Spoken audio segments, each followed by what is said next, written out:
Oh, howdy all, grab yourselves a beer. It is time for some Path of Exile discussion. Today I wanted to talk about Exilecon, with the big news about 3.8 coming out tomorrow, or at least tomorrow my time. This may actually be today, your time. It's about the time this video goes up, plus 12 hours, that the announcement of 3.8 expansion is going to be made. However, I want to talk about where GGG are going to be announcing both 3.9 and 4.0. Exilecon is a convention that they're putting on. It's the first time that they've done something like this. They're putting on a big convention in Auckland, in New Zealand, and it's going to be over the weekend of the 16th and 17th of November. Now, I'm definitely intending to go. I've got my ticket. I'm about to organise time off work and flights and all of that sort of stuff.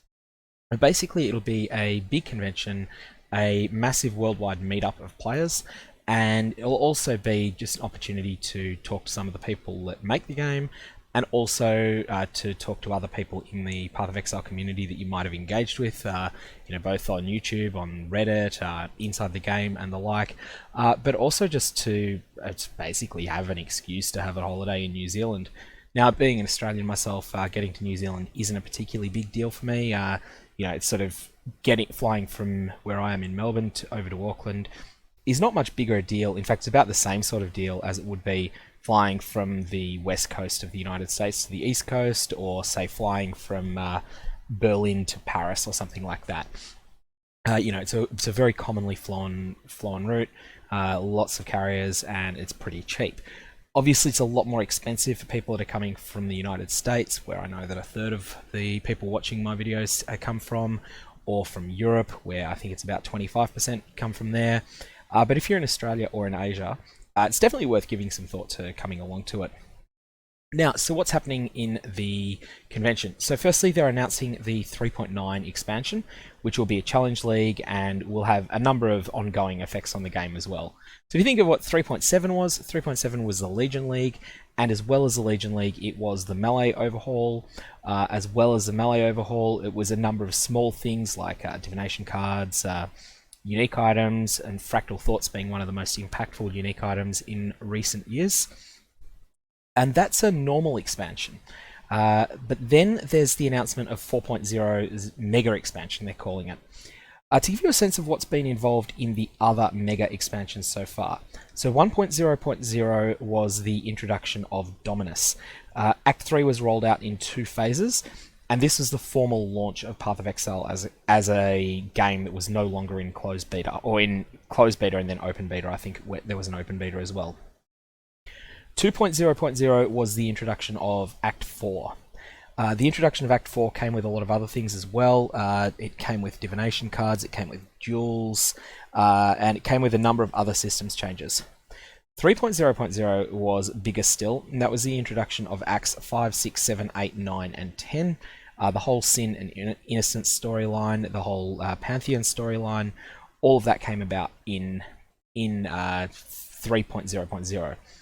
So 4.0.0, I believe that Groningen Games have gone on the record saying that they want this to be them staking out their ground. This is their way of competing with Diablo 4 when Diablo 4 is announced. And so obviously there's going to be some pretty big things involved in that announcement. Some of the things that I think we are expecting to see, we're pretty confident that there's going to be a major overhaul of character graphics. It wouldn't surprise me if there's a pretty thorough overhaul of graphics in the game in general. Hopefully, from my perspective, that improves performance. I've certainly found that some skills have been performing pretty badly in 3.7 in particular, but I guess time will tell on that as to what actually gets promised. There's also some talk of overhauling loot systems. Currently, as people will know, that if you're running maps fast, you'll clear a map in, let's say you're a typical endgame grinding player. So you're not just someone that's been running maps for a little while, but you're someone that's got it down to a razor fine focus. You might be running 25 maps in an hour. Each map you might have 450 items drop on the ground. So that's 11,000 items that drop in each map. Needless to say, the vast majority of these items are complete and utter trash. And that's because ultimately characters equip maybe 25 items, that's including your flasks, all your equipable items, and all of the jewel sockets that you fill out on the tree. So of those 25 items, let's assume that you upgrade one of your items every 3 hours, which I think is not unheard of. That means that for you to get an upgrade, so put that in a slightly different phrase. In 3 hours of play, you'll get one gear upgrade, and you will see approximately 35,000 items drop on the ground.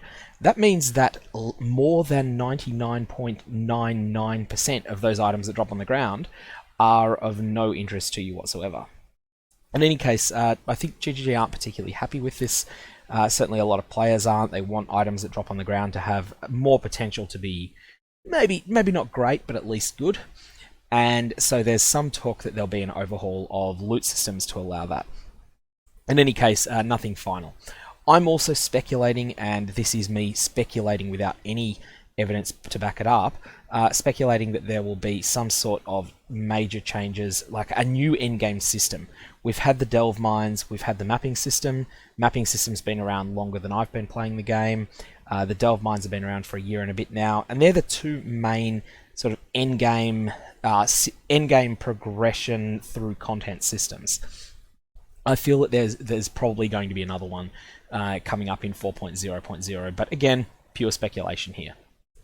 There'll be an opportunity to play unreleased content. There'll be a final of the race that took place. So there's been 4 qualifying opportunities, and people may have seen my awful attempt at going into the race. I knew I wasn't competitive, but I thought I'll give it a go just for a bit of fun. Signed up for the attempt to kill Act 5 Katava as quickly as possible. Someone had got it done in 72 minutes. By 72 minutes, I was in Act 3. And so, yeah, I think that gives you a sense of how much better racers are at their side of the game than I certainly am. It'd be really fascinating to see the very best racers in the game competing with each other in a final, so that'll be great. There'll be talks from GGG developers. Now, GGG haven't run anything like this in the past, so it's a bit hard to say exactly what that will be like. From having a look at other games, though, Blizzard run a gaming convention, BlizzCon, and also CCP, the producers of EVE Online, run a convention called EVE FanFest. And both of these, you can have a look at some of the videos online of some of the talks from the past. Now, obviously, some of the details won't make sense if you're, if you're not someone that's closely followed those games, but they should give you a bit of a sense of what to possibly expect. Now, I have no idea if GGG will follow suit with that, but to give you an idea, some of the things in EVE Online, which I followed EVE FanFest closer than any other of these sorts of gaming conventions in the past, some of the things that they've done have been to show upcoming plans, roadmaps, and future balance changes. EVE being a PvP-oriented game, balance changes matter even more than they do in Path of Exile. So, in Path of Exile, let's say if 3.8 were to absolutely dumpster Tornado Shot, that's not going to have a transformative effect on the game. It's going to mean that a number of people will choose a different build, whereas in EVE Online, decision to absolutely dumpster tier a top of the meta ship is something that absolutely transforms the way that the game is played. So for that reason, balance matters more there than it does here. And I say that as someone that wants more balance, that often says a lot of things about problems with balance in this game. I still think it's not as important as it is in EVE. In any case, so the CCP in their convention, they put a lot of effort onto balance, but also roadmaps for the game. So some other examples of things that they've talked about would be in EVE Online, its shift from the one type of structures that had a whole lot of legacy code and that were a nightmare for players to use, into a new type of starbase that players could build. And now, leaving aside, I don't actually think that transition has been implemented all that well in that game, but the information that came out in FanFest gave you a sense of what was going to be happening. There's a merchandise store, so for people that love their Path of Exile swag, hoodies, t-shirts and the like, you'll be able to buy some of that there. Potentially even, I've seen there's the replica Starforge sword that was going around, there were photos of that were made and were published on the GGG website some time ago. Maybe even things at that end, although that's a very, very, very expensive piece of swag. But there'll be, all sorts of things at various prices. I expect it to be fairly expensive.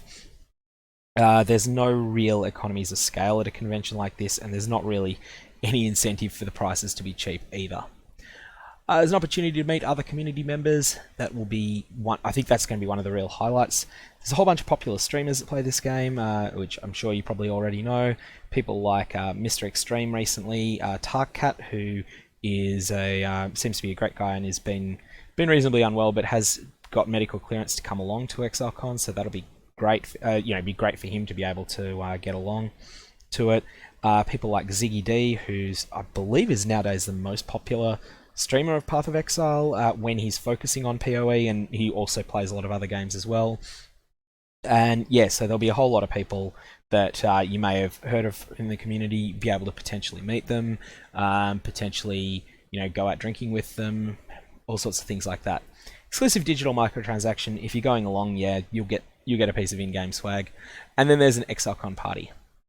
The other thing that's going to be great, I think there'll be a lot of other content creators and just other community members will be organising other side things as well. So for instance, one thing I'm intending to do is organise some sort of hiking expedition over there. New Zealand has some absolutely stunning scenery, and having never been to New Zealand before, there's a lot that I would like to see. So if people are interested in organising something like that, definitely mention in the comments below.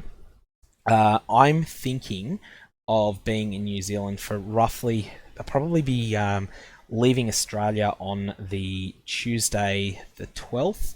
That's a decision I make just as public holiday in my city, Tuesday the 12th of November, and that should make a flight out of the country very cheap on that day, as there'll be a whole lot of planes returning with people that have taken the Monday off for a 4-day weekend and have flown to New Zealand for a brief holiday or to catch up with family.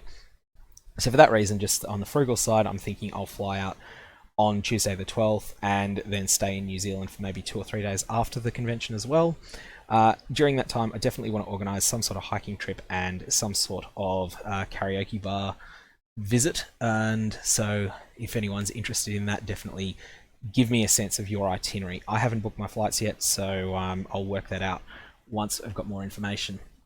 There's some information on the Exilecon section of the Path of Exile website about the main show times and just basic location, and then just a reminder that you can stream the whole event. So if you can't make it to New Zealand, or if you just can't justify spending $1,200 American dollars if you're in Texas, and that's what it's going to cost you to fly to Auckland and back, without even considering accommodation. If you're on a student budget, that's clearly not going to be possible. So in that case, just tune in online, and hopefully at some stage in the future you'll be able to come to a later one.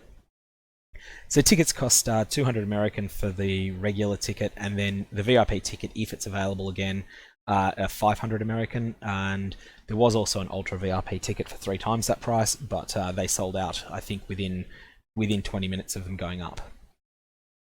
There's also, the site includes a number of things in New Zealand people can consider going to. I'm sure that there'll be some people interested in visiting the Hobbiton movie set. That doesn't really interest me, but I'm sure that some people will love it. As I say, hiking, there's a whole bunch of pages on New Zealand tourism site that I've had a look at. Just a couple of things that I've pointed out as being of interest, but that's really going to depend on what other people are interested in. One thing that is very important is that you will need to get a visa waiver in order to fly to New Zealand. This does not apply to Australians. Australians are able to go there without any real difficulty. Although check this, I could be wrong. But if you're not from Australia and you don't hold New Zealand citizenship, then just follow this link here to the New Zealand government's immigration site, and you'll be able to find out the details of what's required in order to get a visa waiver. Here's a pretty basic process for most people. If you've got a checkered pass, then it may be a bit more complex, and you may need to go to the New Zealand embassy or consulate in your country and work out exactly what the process is. Lastly, the event is a 16 plus and 18 plus. So 16 plus for the main convention, and then 18 plus for the party there. So you'll need to have identification. So unfortunately, that's probably going to knock out a small percentage of the community. Judging by YouTube's analytics, almost all of my watchers are in their 20s or 30s, with a small minority older than that, but very few younger. So that probably won't affect many of you, but do check that. In any case, if you've got any questions about the convention, or especially if you're planning on going, definitely let me know, and I will see you there. Otherwise, tomorrow my time, 12 hours or so from the time this video goes live, is when the big launch comes for 3.8 and all of the information, well, not the launch, but the main information dump. It's time to be really hyped about, and that's coming up very, very soon.